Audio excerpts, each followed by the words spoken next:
How is it going? Hopefully all of you are fine today.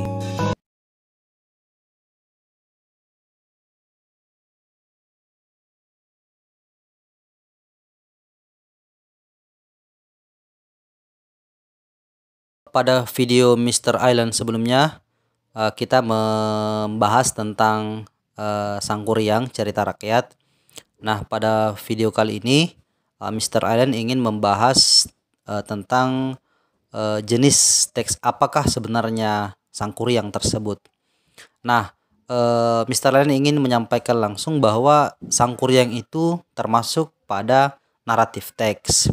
Nah, kalian pasti bingung kan kenapa kemudian saya mengatakan dia naratif teks. Nah, kita akan membahas naratif teks itu apa, kemudian bagaimana bisa Sangkuriang itu masuk kategori naratif teks. Nah, narrative text is a story with complication or problematic events and it tries to find resolutions to solve the problems. Nah, teks naratif itu adalah sebuah cerita yang di dalamnya itu terkandung komplikasi-komplikasi atau peristiwa-peristiwa yang bermasalah yang kemudian dicarikan solusi untuk mengatasi masalah tersebut. Nah, kemudian struktur daripada teks naratif itu ada beberapa. Nah, yang pertama ada orientation. Nah, di mana orientation itu adalah where and when the story happened and introduces the participant of the story. Nah, pada struktur yang pertama di orientation itu dia membahas di mana, kapan cerita itu terjadi, kemudian memperkenalkan tokoh-tokoh yang terlibat dalam cerita tersebut. Nah, misalkan di paragraf 1 Sangkuriang ya, itu termasuk pada orientation. Nah, di mana di paragraf 1 ini dia kemudian menjelaskan di mana kemudian dia juga menjelaskan tentang tokoh-tokoh dalam cerita tersebut. Nah, di sini ada once upon a time in West Java, Indonesia, lived a princess named Dayang Sumbi.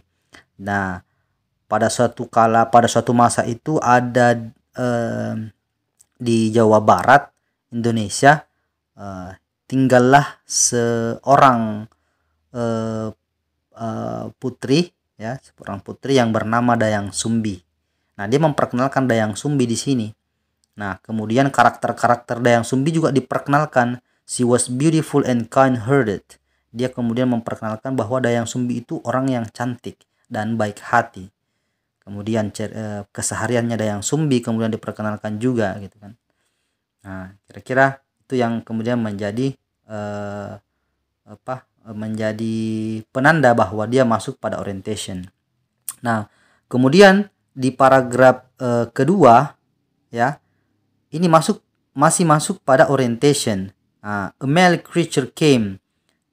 Kemudian seekor anjing ini atau ciptaan sebuah male creature ini kayak sosok laki-laki, sosok jantan lah gitu kan, datang. Nah, sosok jantan itu adalah seekor anjing. Nah, his name was Tumang, namanya adalah Tumang. Jadi dia memperkenalkan tentang tokoh yang selanjutnya yaitu Tumang yang merupakan seekor anjing. Nah, kemudian di sini juga dia memperkenalkan tentang Sangkuriang, their only son. Oke, anak satu-satunya, anak laki satu-satunya itu Sangkuriang. Nah, karakternya juga ada handsome and healthy boy. Itu masih diperkenalkan. Nah, jadi sudah ada 3 tokoh yang diperkenalkan dari paragraf 1 dan 2, yaitu Dayang Sumbi, kemudian seekor anjing yang menjadi suaminya Dayang Sumbi karena ditolong, kemudian melahirkanlah anak laki-laki yang namanya Sangkuriang. Nah, jadi Dayang Sumbi itu adalah sang istri, suaminya adalah Tumang, dan anaknya adalah Sangkuriang. Nah, itu untuk orientation. Nah, struktur yang selanjutnya adalah complication. Complication tells the beginning of the problems which leads to the crisis or climax of the main participants. Nah, di struktur yang kedua complication itu itu kemudian menceritakan masalah-masalah yang mulai muncul, masalah-masalah yang mulai muncul yang kemudian mengarah pada puncak masalah tersebut atau klimaks daripada masalah tersebut. Tentu saja masalah-masalah itu membahas atau menceritakan tentang si tokoh utama dalam cerita tersebut. Nah, di teks Sangkuriang itu dia terdapat pada paragraf yang ini, yang ketiga. One day, jadi suatu hari Dayang Sumbi itu menyuruh dia itu Sangkuriang untuk kemudian membawa hati rusa. Jadi di Sangkuriang dapat tugas dari ibunya untuk membawakannya hati rusa. Tapi setelah beberapa hari berburu di hutan, dia tidak menemukan apapun. Nah, jadi karena dia tidak ingin mengecewakan ibunya, maka dia memiliki sebuah ide yang buruk. Nah, tiba-tiba ide buruk itu muncul di pikirannya karena dia tidak ingin menyakiti ibunya, ya, perasaan mengecewakan ibunya. Nah, muncullah ide yang buruk itu. Nah, ide buruk itu ternyata adalah dengan membunuh Tumang. Dia membunuh Tumang yang kemudian tidak lain adalah ayahnya. Ya, jadi Sangkuriang di sini tidak mengetahui bahwa Tumang itu adalah ayahnya. Dia hanya mengetahui bahwa Tumang itu hanya seekor anjing yang kemudian di idenya dia berpikir bahwa dia akan mengambil hati Tumang ini untuk dibawa pulang. Jadi seolah-olah itu adalah hati rusa yang dipesan oleh ibunya. Nah, disitulah awal mula masalah muncul, ya. Awal masalah muncul adalah pembunuhan ayah sendiri oleh anaknya. Nah, kemudian di paragraf keempat juga masih complication. Nah, Sangkuriang ini tidak bisa menipu ibunya. Ibunya tahu bahwa itu adalah hatinya Tumang, ya kan. Nah, jadi seseorang itu kalau sudah sudah menyatu hatinya, kita bisa mengenali. Nah, itu cerita-cerita pesan-pesan romantisnya sih sebenarnya. Jadi ketika hati pasanganmu muncul di hadapanmu, engkau bisa merasakan getaran-getaran hatinya itu. Jadi engkau bisa merasakan getaran-getaran hatinya sosok yang kita sayang, ya. Sosok yang kita sayang. Nah, akhirnya ibunya marah.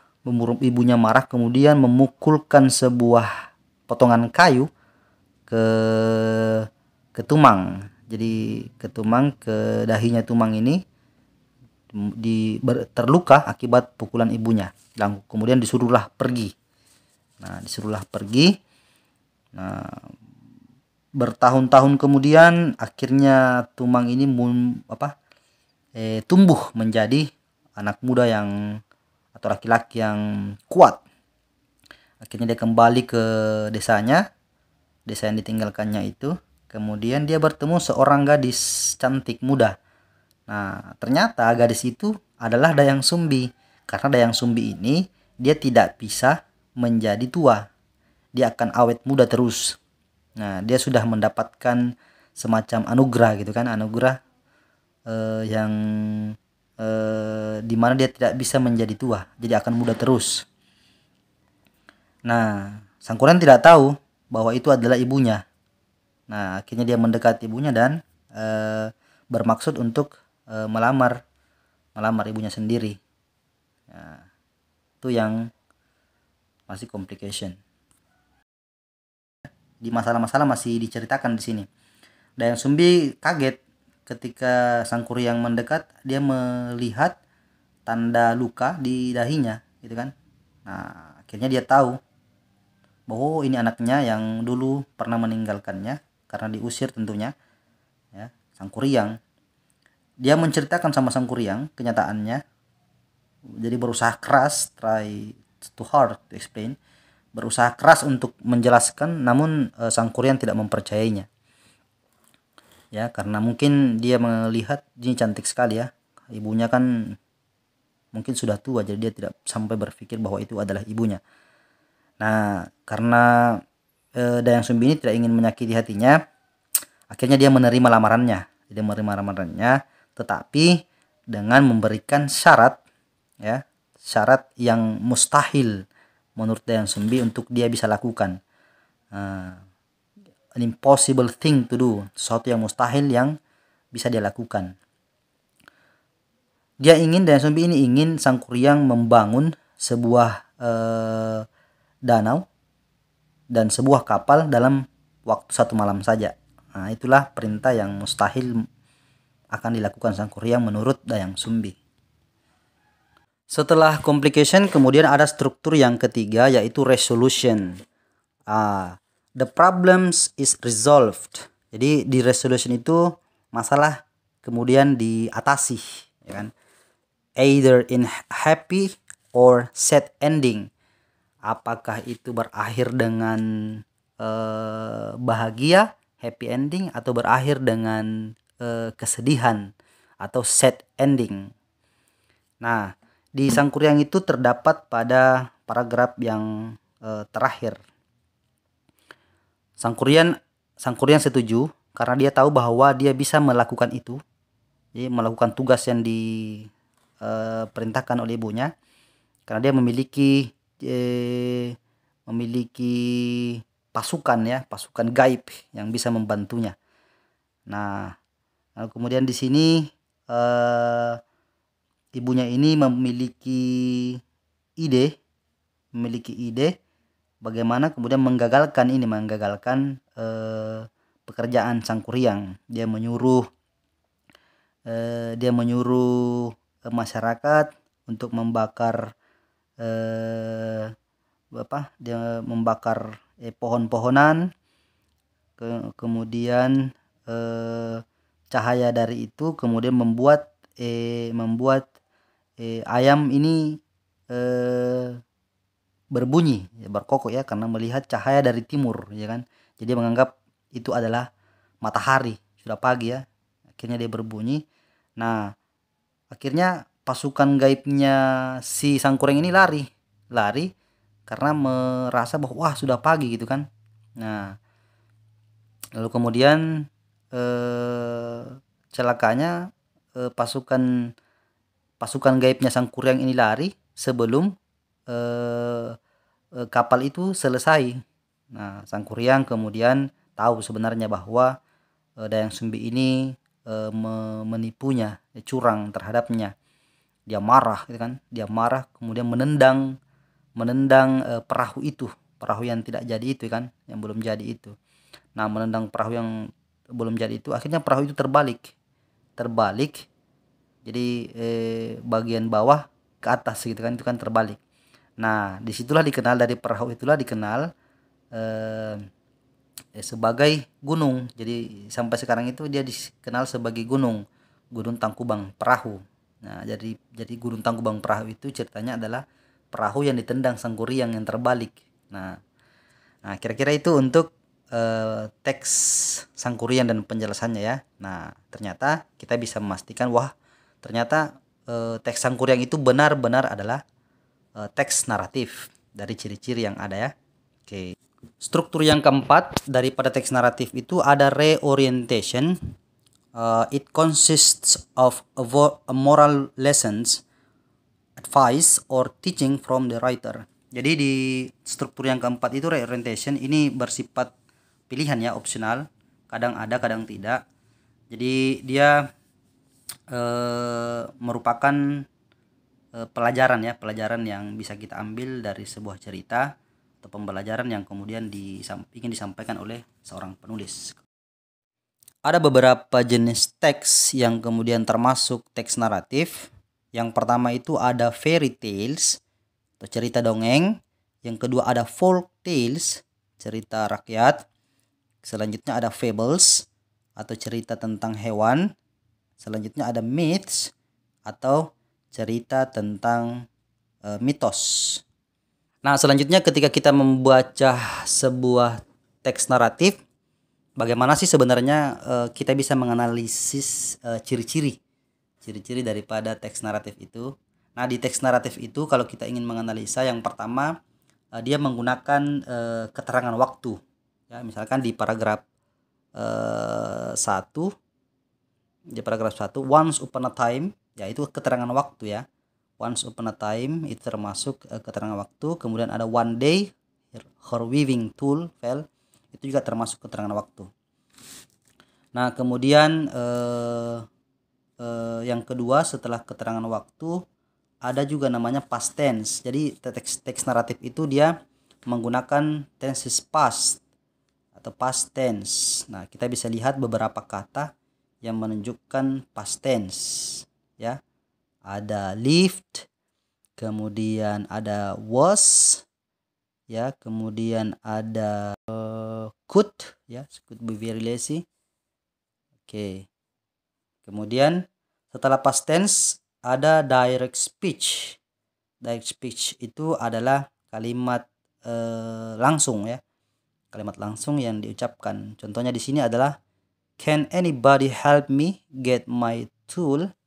If you are a female, I'll take you as my sister. If you are a male, I'll marry you. Jadi kalimat langsung yang diucapkan oleh Dayang Sumbi. Jadi diucapkan secara langsung, kemudian dituliskan secara langsung ya. Jadi can tidak menggunakan could lagi tapi can. Oke, itulah penjelasan tentang video Mr. Allen kali ini tentang teks naratif. Semoga bisa membantu, berguna bagi siapapun yang menonton dan menyaksikan. Sebelum Mr. Allen pamit, jangan lupa like dan subscribe-nya untuk channel ini supaya bisa lebih berkembang dan memberikan manfaat sebanyak-banyaknya kepada kalian semua. Oke, assalamualaikum warahmatullahi wabarakatuh.